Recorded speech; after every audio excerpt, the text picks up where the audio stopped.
Hello दोस्तों, स्वागत है आपका अपने चैनल कैरियर फंडा में। मैं खुशबू और आज की इस वीडियो में लेकर आए हैं CITS एंट्रेंस एग्जाम 2024 के रिगार्डिंग कॉस्मेटोलॉजी ट्रेड के लिए इंपॉर्टेंट क्वेश्चन आंसर सीरीज को, जिसके अंतर्गत ये आज की आपकी 10वीं क्लास रहेगी। इससे पहले 9 क्लासेस ऑलरेडी कराई गई हैं, जिनको अगर आपने अभी तक नहीं देखा है तो प्लेलिस्ट का लिंक आपको डिस्क्रिप्शन बॉक्स में मिल जाएगा, तो वहाँ से जाकर आप पहले की सभी क्लासेस को देख सकते हैं। और अगर आपने अभी तक हमारे चैनल को सब्सक्राइब नहीं किया है, ज़रूर से सब्सक्राइब कर लीजिए, जिससे CITS से जुड़ी हर एक सही अपडेट और क्लासेस आप तक समय पर पहुंचती रहें। और माफ़ी चाहूँगी कि क्लास आपकी जल्दी नहीं आ पा रही है, थोड़ी तबीयत नहीं सही थी, जिसकी वजह से PDF नहीं तैयार हो पा रहा है और क्लास इसी वजह से नहीं आ रही थी, तो उसके लिए माफ़ी चाहती हूँ। लेकिन अभी आपकी क्लास कंटिन्यू रहेगी, तो बिल्कुल भी परेशान होने की ज़रूरत नहीं है। आपकी 20 तारीख तक या फिर 20 से पहले ही, यानी आपकी 15-16 तारीख तक आपकी मैक्सिमम क्लासेस करा दी जाएंगी। और मैं कहूँगी कि आप अगर बुक्स वगैरह रखें हैं तो आप उससे भी पढ़ते रहिए, ठीक है। सिर्फ क्लासेस से जितने क्वेश्चन कराए गए हैं उसके अलावा भी क्वेश्चंस पूछ सकता है। अगर आप थ्योरी थोड़ी पढ़े रहेंगे तो क्वेश्चन आपको थोड़ा सा हट के भी सिलेबस से पूछेगा तो भी आप कर जाएंगे, ठीक है। तो ये मेरी एक एडवाइस है। और एक बात कहना चाहूँगी कि अगर आपने अभी तक CITS करना चाहते हैं, अभी तक आपने फॉर्म नहीं फिल किया है, तो फॉर्म की लास्ट डेट आपकी 5 जुलाई ही रहेगी, ठीक है। आज 1 जुलाई हो गई, 5 जुलाई तक लास्ट डेट रहेगी। तो जिन भी स्टूडेंट ने अभी फॉर्म नहीं भरा है, CITS करना चाहते हैं, तो वो फॉर्म फिल कर देंगे। और एग्ज़ाम डेट भी आपका बहुत ज़्यादा दिन नहीं रह गया है, 21 जुलाई को एग्ज़ाम आपका होना है, ठीक है। और ये एग्ज़ाम डेट आपका एक्सटेंड नहीं होगा, 21 जुलाई को ही एग्ज़ाम रहेगा। तो बहुत कम समय रह गया है। आप सिर्फ क्लास के भरोसे ना रहें, क्लास में जो कराया जा रहा है सो कराया ही जा रहा है, आप उसको तो करेंगे ही। साथ ही साथ आप बुक्स भी प्रेफर करिए। अगर बुक्स है आपके पास, ITI में आप आई होप सभी के पास बुक होगी, तो थोड़ा बहुत आप बुक से थ्योरी भी पढ़ते रहिए। थ्योरी पढ़ना बहुत ज़रूरी होता है, क्योंकि उससे आपके अगर कोई क्वेश्चन हट के भी पूछ रहा है तो भी आप कर लेंगे, अगर आपका थ्योरेटिकल पार्ट क्लियर है, ठीक है। तो आइए आज की क्लास स्टार्ट करते हैं। और आज की क्लास का हमारा पहला क्वेश्चन रहेगा, here is mainly composed of protein termed dash, यानी बाल मुख्यतः डैश नामक प्रोटीन से बने होते हैं। किस प्रोटीन से बने होते हैं? ऑप्शन से आपका केराटिन, हेप्टाटिन, कोलेजन या फिर इलास्टिन। तो सभी को पता होगा बाल किस प्रोटीन से बने होते हैं, केराटिन से बने होते हैं। ऑप्शन नंबर ए इस क्वेश्चन का सही हो जाएगा। नेक्स्ट क्वेश्चन है, dash is the innermost layer of hair. Dash बालों की सबसे अंदरूनी परत होती है। ये पहले के भी क्वेश्चंस में मैंने कुछ क्वेश्चंस को कराया था, उसमें लैंग्वेज अलग थी, ठीक है। तो इसमें प्रश्न पूछने का लैंग्वेज अलग है, तो इस तरह से एक ही क्वेश्चन आपको कई तरह से घुमा घुमा के भी पूछ सकता है। तो अभी आपको शायद क्लियर हो, मैंने पढ़ाया है पहले कि बालों की कितनी परतें होती हैं, टोटल 3 परतें होती हैं। तो इसमें पूछा है कि बालों की सबसे अंदरूनी परत कौन होती है, ठीक है। 3 परत होती है, बाहरी परत, फिर बीच की परत होती है और फिर एक अंदरूनी परत होती है। तो सबसे अंदरूनी परत कौन सी होती है? मेडुला होती है। बीच की परत कौन सी होती है? फिर कॉर्टेक्स होती है। और लास्ट में कौन सी परत होती है? क्यूटिकल होती है। यानी सबसे बीच में सबसे इनर लेयर कौन सी होती है? मेडुला, ये फर्स्ट अंदर की लेयर है फर्स्ट नंबर पे। सेकंड पे ये बीच की परत कोर्टेक्स होती है और थर्ड पे ये क्यूटिकल होती है, ठीक है। तो इस क्वेश्चन का आंसर क्या हो जाएगा? मेडुला सबसे अंदरूनी परत होती है। ऑप्शन नंबर डी इस क्वेश्चन का सही आंसर हो जाएगा। नेक्स्ट क्वेश्चन है, और एक बात, अगर आपको ये क्वेश्चंस देखने में थोड़ी परेशानी हो रही है तो आप वीडियो की क्वालिटी इंक्रीज़ कर लीजिएगा, तो सारी जो क्वेश्चंस आपको हैं वो क्लियर दिखेंगे, ठीक है। तो वीडियो को क्वालिटी आप इंक्रीज़ करके इन क्लासेस को देख सकते हैं। और नेक्स्ट टाइम से मैं कोशिश करूँगी कि PDF तैयार करके PDF से ही पढ़ाऊँ। नेक्स्ट क्वेश्चन है, under which of these circumstances in the human nail not expected to grow quickly. इनमें से किस परिस्थिति में से मानव नाखून के जल्दी से बढ़ने की उम्मीद नहीं होती है? क्या प्रॉब्लम होती है जिससे मानव नाखून जल्दी नहीं बढ़ पाते हैं? ऑप्शन है आपके, in young people as compare to the old, यानी वृद्ध लोगों के मुकाबले जवान लोगों में जो है नेल बढ़ने की जो प्रक्रिया है वो धीमी होती है, या फिर व्हेन समवन इज़ अनहेल्दी, जब कोई अस्वस्थ होता है, या फिर व्हेन समवन इज़ प्रेग्नेंट, यानी जब कोई गर्भवती होती है, या फिर during summer as compare to the winter, यानी सर्दी के मुकाबले में गर्मियों में ज़्यादा। तो क्या समस्या होती है जिसमें जो है मानव का जो नाखून होता है वो जल्दी ग्रो नहीं कर पाता है, जल्दी बढ़ नहीं पाता है जब मानव अस्वस्थ होता है, यानी जब मानव के अंदर कोई बीमारी होती है, वो उसकी हेल्थ नहीं सही होती है, तो इस कंडीशन में जो ग्रोइंग पार्ट होते हैं, चाहे वो आपके हेयर हो चाहे नाखून हो, उसमें क्या हो जाता है, ये प्रोसेस आपका धीमा हो जाता है। तो ऑप्शन नंबर बी इस क्वेश्चन का सही आंसर हो जाएगा। नेक्स्ट क्वेश्चन है, to increase hair diameter slightly choose a, बालों के व्यास को थोड़ा बढ़ाने के लिए क्या चुन सकते हैं। बालों का व्यास यानी जो बालों की मोटाई है उसको बढ़ाने के लिए हम किसका इस्तेमाल कर सकते हैं। ऑप्शन है आपके प्रोटीन कंडीशनर का, या फिर डीटैंगलर का, या फिर हेयर ब्रश को कड़ा करना यानी स्टिफ द हेयर ब्रश, या फिर क्रीम से धोना यानी क्रीम रिंस। तो बालों को व्यास को यानी बालों को मोटा करने के लिए हम इनमें से किसका इस्तेमाल कर सकते हैं, या किसका इस्तेमाल करने के लिए डर्मेटोलॉजिस्ट बोलते हैं। तो यहाँ पर प्रोटीन कंडीशनर का इस्तेमाल कर सकते हैं बालों के व्यास को बढ़ाने के लिए, बालों को मोटा करने के लिए। ऑप्शन नंबर ए इस क्वेश्चन का सही हो जाएगा। नेक्स्ट क्वेश्चन है, if your client has dry damaged hair all the following products are recommended except, यदि आपको ग्राहक के सूखे और क्षतिग्रस्त बाल हैं तो निम्नलिखित में से किस एक के अलावा आप उत्पादों की सिफारिश करेंगे।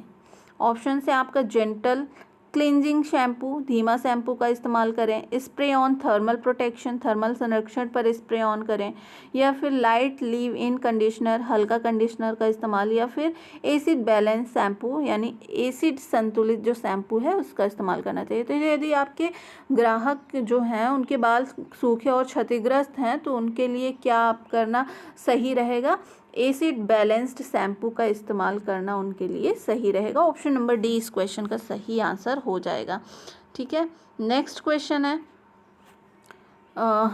The process of removing excess bulk without shortening the length is called, लंबाई को छोटे किए बिना अतिरिक्त बाल हटाने की प्रक्रिया को क्या कहा जाता है। ऑप्शन से आपका एलिवेटिंग यानी उन्नत करना, टेक्सचराइजिंग यानी बनावट, लेवलिंग, या फिर ट्रिमिंग करना यानी थोड़ा थोड़ा काटना।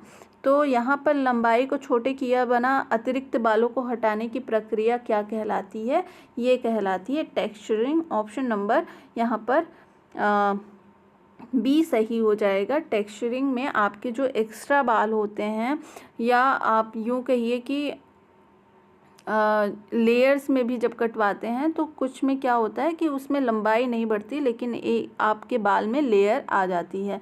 तो टेक्सचरिंग एक प्रोसेस है जिसमें क्या होता है, बाल की लेंथ घटे बिना आपके एक्स्ट्रा बाल निकाल दिए जाते हैं। ऑप्शन नंबर बी इस क्वेश्चन का सही आंसर हो जाएगा। ठीक है, नेक्स्ट क्वेश्चन है, which one of the following water temperature should be used to remove bleach from the hair, बालों से ब्लीच को हटाने के लिए निम्नलिखित में से कितने तापमान के पानी का इस्तेमाल किया जाता है। ऑप्शन से आपके ठंडे पानी का, गर्म पानी का, बहुत गर्म पानी का, या फिर गुनगुने पानी का। तो कितना मतलब पानी का टेम्परेचर कैसा होना चाहिए बालों से ब्लीच को हटाने के लिए। तो यहाँ पर बालों से ब्लीच को हटाने के लिए पानी का टेम्परेचर कैसा होना चाहिए, गुनगुना होना चाहिए, यानी बहुत ज़्यादा ना गर्म हो और ना ठंडा हो, थोड़ा गुनगुना पानी से आप बालों को धुल सकते हैं ब्लीच हटाने के लिए। तो ऑप्शन नंबर डी इस क्वेश्चन का सही हो जाएगा। नेक्स्ट क्वेश्चन है, क्लीन टॉवेल में बी केप्ट, साफ तौलिए रखे जा सकते हैं नियर सोल्ड टॉवेल्स, गंदे तौलिए के पास, या फिर इनक्लोज्ड कैबिनेट, एक बंद कैबिनेट में, या फिर इन एन ओपन कैबिनेट, एक खुले कैबिनेट में, या फिर ऑन द सेल्फ यानी सेल्फ पर। तो साफ तौलिए कहाँ रखे जा सकते हैं, अगर आपके पास आपकी सैलून है, आपका पार्लर है, तो आप साफ तौलिए कहाँ रखेंगे। ऑप्शन है इनक्लोज कैबिनेट, कैबिनेट के अंदर रखेंगे जिससे उस पर एक्स्ट्रा धूल जो एनवायरनमेंट में होता है, धूल के पार्टिकल्स होते हैं, कण होते हैं, तो वो डस्ट आपके बैठते रहते हैं। तो इसलिए जब आप साफ टॉवेल है उसको आप कैबिनेट के अंदर यानी जो ड्रॉअर होता है उसमें आप रख कर उसको बंद कर सकते हैं, जिससे वो उस पर धूल के पार्टिकल्स ना बढ़ें। तो यहाँ पर ऑप्शन नंबर बी इस क्वेश्चन का सही आंसर हो जाएगा। नेक्स्ट क्वेश्चन है, in which among the following the oily gland discharge the sebum. निम्नलिखित में से कौन सा तैलीय ग्रंथियां सीबम का निर्वहन करती हैं। सीबम का निर्वहन कौन सी ग्रंथियां करती हैं? ऑप्शन से आपके पसीना की ग्रंथियां यानी पोर्स ऑफ स्वेट ग्लैंड्स, या फिर बाल कूप खोलना ओपनिंग ऑफ हेयर फॉलिकल, या फिर पैपिला ऑफ डर्मिस, या फिर इनमें से कोई नहीं। तो कौन सी तैलीय ग्रंथियां हैं जो सीबम का निर्वहन करती हैं? तो ये आपका होता है हेयर फॉलिकल। ठीक है, ओपन हेयर फॉलिकल यानी जो बाल के कूप होते हैं उनसे सीबम निकलता है बाहर, तो वो क्या होता है? ऑप्शन नंबर बी इस क्वेश्चन का सही आंसर हो जाएगा, ओपनिंग ऑफ हेयर फॉलिकल, जिससे सीबम निकलता है। नेक्स्ट क्वेश्चन है, which among the following is used for chemical sterilization, यानी रासायनिक विसंक्रमण के लिए निम्नलिखित में से किसका उपयोग किया जाता है? ऑप्शन से आपके उबलते पानी का, बॉइलिंग वाटर का, दबाव भाप का यानी प्रेशराइज्ड स्टीम का, या फिर यूवी रेस का यानी पराबैंगनी किरणों का, या फिर इनमें से कोई नहीं। तो रासायनिक विसंक्रमण के लिए निम्नलिखित में से इनमें से किसका इस्तेमाल किया जाता है? इसमें रासायनिक विसंक्रमण यानी केमिकल स्टरलाइजेशन के लिए आप यूवी रेस का इस्तेमाल कर सकते हैं। ऑप्शन नंबर सी इस क्वेश्चन का सही आंसर हो जाएगा। नेक्स्ट क्वेश्चन की तरफ चलते हैं। नेक्स्ट क्वेश्चन है, which among the following is associated with virgin hair. निम्नलिखित में से कौन सा वर्जिन हेयर से जुड़ा हुआ है? ऑप्शन से आपका बाल जो रंग थे, हेयर दैट वाज डाइड, या फिर हेयर दैट वाज ब्लीच्ड यानी बाल जो ब्लीच किए हुए थे, या फिर हेयर वाज दैट शैम्पूड यानी बाल जो शैम्पू किए हुए थे, या फिर इनमें से कोई नहीं। तो निम्नलिखित में से कौन सा वर्जिन हेयर से जुड़ा हुआ है? तो ये आपका ऑप्शन इसमें हो जाएगा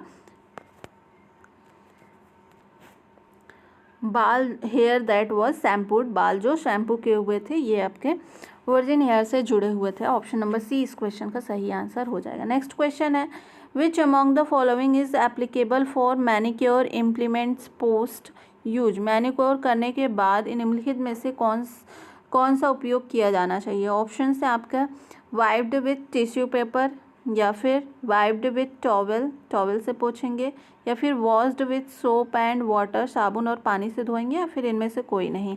तो मैनिक्योर करने के बाद क्या करते हैं? मैनिक्योर करने के बाद वाइप्ड विथ टॉवल यानी टॉवल से प्रॉपर हाथ को क्लीन करके उसको सुखाते हैं। ठीक है, तो यहाँ पर ऑप्शन नंबर बी इस क्वेश्चन का सही हो जाएगा। नेक्स्ट क्वेश्चन है, the nail should be filled यानी नाखून को डैश से काटा जाना चाहिए। यहाँ पर फाइल्ड है। The nail should be filed यानी नाखून को डैश से काटा जाना चाहिए। ऑप्शन से आपके टुवर्ड द सेंटर केंद्र की ओर, या फिर टुवर्ड्स द कॉर्नर कोने की तरफ से, या फिर from the centres toward the corner केंद्र से कोने की तरफ, या फिर ओनली कॉर्नर्स यानी केवल कोनों पर काटेंगे। तो नाखून को किस तरह से काटना चाहिए? नाखून को काटना चाहिए टुवर्ड्स द सेंटर यानी सेंटर से फिर किनारे की तरफ। ऑप्शन नंबर यहाँ पर ए सही हो जाएगा। नेक्स्ट क्वेश्चन है, where is the thickest layer of skin located on the body. शरीर पर स्थित त्वचा की सबसे मोटी परत कहाँ होती है? ऑप्शन से आपके खोपड़ी पर यानी स्कैल्प, टांग यानी लेग्स, हथेलियों यानी पाम, सोल ऑफ फीट यानी पैर के तलवे। तो शरीर पर स्थित त्वचा की सबसे मोटी परत कहाँ पाई जाती है? ये पाई जाती है सोल ऑफ फीट यानी पैर के तलवों पर पाई जाती है। एड़ियों पे कह सकते हैं, एड़ियों की परत जो होती है वो सबसे मोटी होती है। ऑप्शन नंबर डी यहाँ पर इस क्वेश्चन का सही आंसर हो जाएगा। नेक्स्ट क्वेश्चन है, following shampooing and rinsing the next step is to. Shampooing और रिंसिंग के बाद अगला कदम क्या होता है? ऑप्शन से आपके अप्लाई या कंडीशनर लगाना, स्कैल्प की मालिश यानी डू अ स्कैल्प मसाज, या फिर अच्छे से ब्रशिंग करना, डू अ ब्रशिंग या फिर analyse the condition of hair and scalp, बाल और खोपड़ी की स्थिति का विश्लेषण करना। यहाँ पर शैम्पूइंग और रिंसिंग के बाद नेक्स्ट स्टेप क्या होता है, कंडीशनर लगाया जाता है। ऑप्शन नंबर ए इस क्वेश्चन का सही आंसर हो जाएगा। नेक्स्ट क्वेश्चन है, after applying small quantities of shampoo the next step in the shampoo procedure is to, यानी शैम्पू की हल्की मात्रा को लगाने के बाद शैम्पू प्रक्रिया में अगला कदम क्या होना चाहिए, अगला कदम क्या होता है। ऑप्शन से आपका मैनिपुलेट द स्कैल्प यानी खोपड़ी की मालिश करना, adjust volume of the water यानी पानी की मात्रा को समायोजित करना, या फिर रिंस थ्रोली अच्छे से धोना, या फिर squeeze excess water from here बालों की अतिरिक्त पानी को निचोड़ना। तो शैम्पू की हल्की मात्रा लगाने के बाद शैम्पू प्रक्रिया में अगला स्टेप क्या होता है, खोपड़ी की मालिश करना यानी मैनिपुलेट द स्कैल्प। जब आप शैम्पू लगा लेते हैं तो उसको प्रॉपर अपनी खोपड़ी पर क्या करते हैं, धीरे धीरे मसाज करते हुए पूरे बालों में शैम्पू को अच्छे से मिक्स करते हैं ना। तो ऑप्शन नंबर ए इस क्वेश्चन का सही हो जाएगा। नेक्स्ट क्वेश्चन है, it is important to pass on client concern promptly to the relevant person so that, यानी प्रासंगिक व्यक्ति को तत्काल ग्राहक की चिंताओं से अवगत कराना महत्वपूर्ण है क्योंकि आप कुछ और कर सकते हैं, you can do something else, या फिर उन्हें किसी और के साथ निपटाया जाता है, they are dealt with someone else, या फिर वे सही व्यक्ति द्वारा निपटाए जाएं, they are dealt by the correct person, या फिर आपको चिंता से निपटाने की ज़रूरत नहीं है, you do not have to deal with the concern, यानी प्रासंगिक व्यक्ति को ग्राहक की चिंताओं से अवगत कराना महत्वपूर्ण होता है क्योंकि they are dealt by the correct person, यानी वे सही व्यक्ति द्वारा निपटाए जाएं जिसको उस प्रॉब्लम की सही ट्रीटमेंट के बारे में पता है सैलून में। तो उस व्यक्ति द्वारा अगर उसको डील किया जाएगा तो उसकी प्रॉब्लम दूर हो जाएगी। तो ऑप्शन नंबर सी इस क्वेश्चन का सही आंसर हो जाएगा। नेक्स्ट क्वेश्चन है, which one of the following is an example of non verbal communication, निम्नलिखित में से कौन सा गैर मौखिक संचार का एक उदाहरण है। ऑप्शन से आपका एक्सप्लेनेशन व्याख्या, डिस्कशन विचार विमर्श, कंसल्टेशन परामर्श, या फिर आई कांटेक्ट आंख से संपर्क।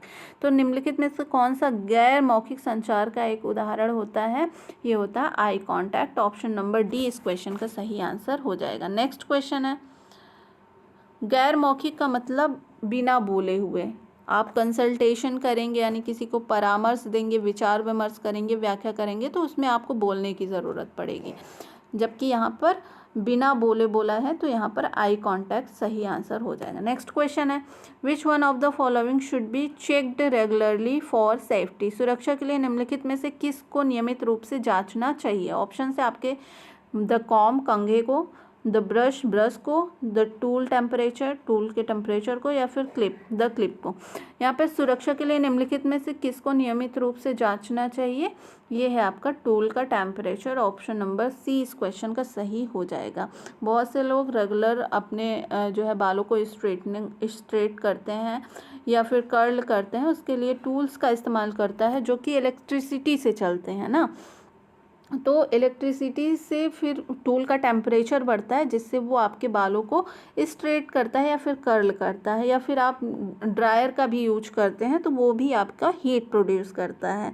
तो आप रेगुलर बेस पे कर रहे हैं, उसका एक बार टेम्परेचर आपने सेट कर दिया है, फिर भी आपको अवेयर रहना चाहिए रेगुलर जब आप टूल को ऑन करते हैं, जब आप अपने स्ट्रेटनर को या हेयर ड्रायर को ऑन करते हैं तो उसका टेम्परेचर आप एक बार चेक ज़रूर कर लें। डायरेक्ट उसको अपने बालों पर अप्लाई नहीं करें, नहीं तो आपके बालों को नुकसान हो सकता है। ठीक है, तो यहाँ पर एडवाइस दी जाती है कि इलेक्ट्रिसिटी से रिलेटेड जितनी भी चीज़ें हैं उसको आप रेगुलर उसका टेम्परेचर चेक कर सकते हैं, फिर उसका इस्तेमाल करें।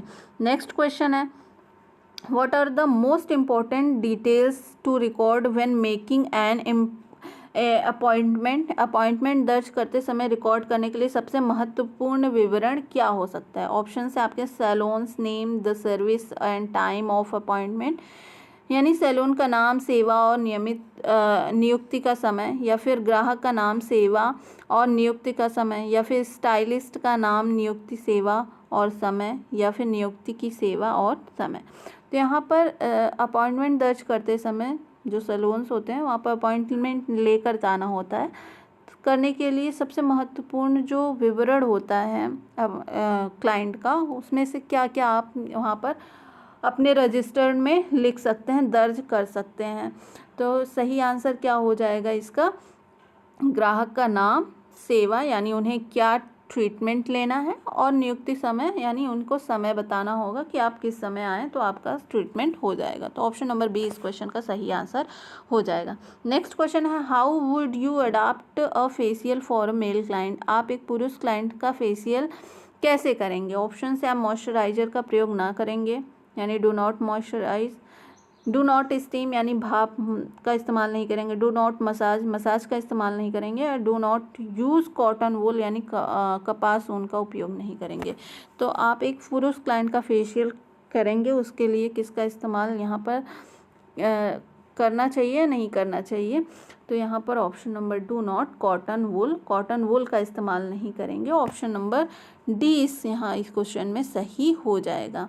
इससे क्या होता है, जो मेल होते हैं उनकी बियर्ड होती है, तो उसमें ये कपास ऊन की बात कर रहा है तो वो फंस सकते हैं रेसे, तो इसलिए do not use cotton wool का इस्तेमाल नहीं करेंगे। नेक्स्ट क्वेश्चन है, when performing a pedicure do not massage? Pedicure करते समय मालिश नहीं करनी चाहिए डैश की, किसकी मालिश नहीं करनी चाहिए पेडिक्योर करते समय? ऑप्शन से आपका सिनबोन की तरफ, द साइड ऑफ द सिनबोन, या फिर टखने के ऊपर अबव द एंकल, या फिर घुटने के नीचे बिलो द नी, या फिर सिनबोन की। तो किसकी मसाज नहीं करना चाहिए पेडिक्योर करते समय? यहाँ पर सिनबोन की मसाज नहीं करना चाहिए। ऑप्शन नंबर डी इस क्वेश्चन का सही आंसर हो जाएगा। नेक्स्ट क्वेश्चन है, as an added service in a manicure hand massage may be given before? Manicure में एक अतिरिक्त सेवा के रूप में हाथ मालिश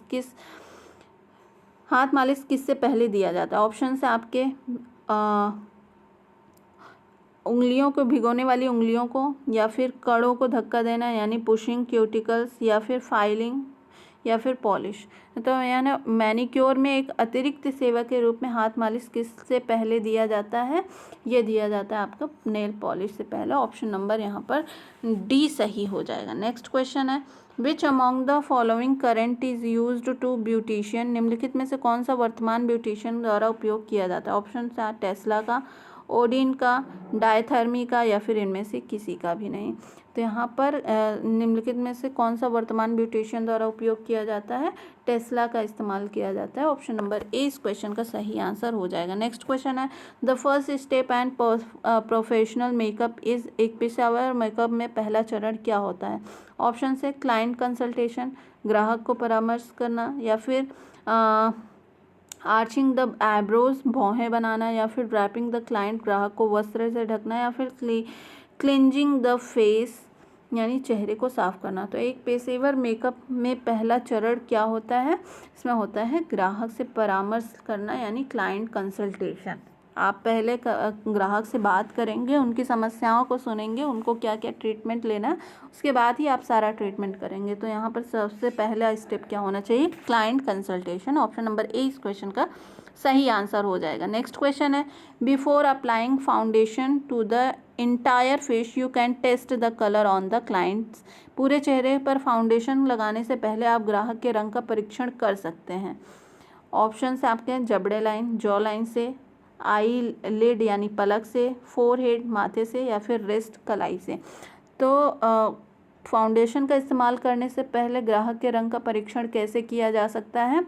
ये किया जा सकता है जबड़े लाइन से, जॉ लाइन से। ऑप्शन नंबर यहाँ पर ए सही हो जाएगा। नेक्स्ट क्वेश्चन है, अब A basic rule of makeup application is that a lighter shade of foundation? Makeup का उपयोग एक मूल नियम यह है कि आधार की एक हल्की छाया, ऑप्शन से आपके धब्बों को छुपाता है, कंसील्स ब्लेमिसेस, या फिर एक क्षेत्र का चौड़ा या लंबा करता है, वाइडनेस ऑफ लेंथेंस एंड एरिया, या फिर एक चेहरे के क्षेत्र पर जोर देता है, एम्फेसाइज ए फेशियल एरिया या फिर एक चेहरे के क्षेत्र को कम करता है, मिनिमाइज अ फेशियल एरिया।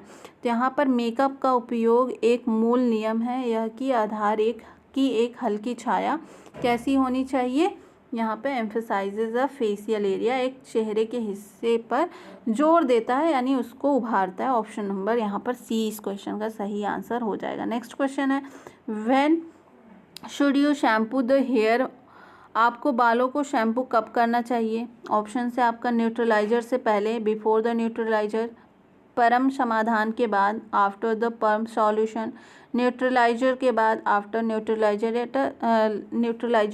या फिर बालों को छड़ लपेटने से पहले, before wrapping the rod on the hair.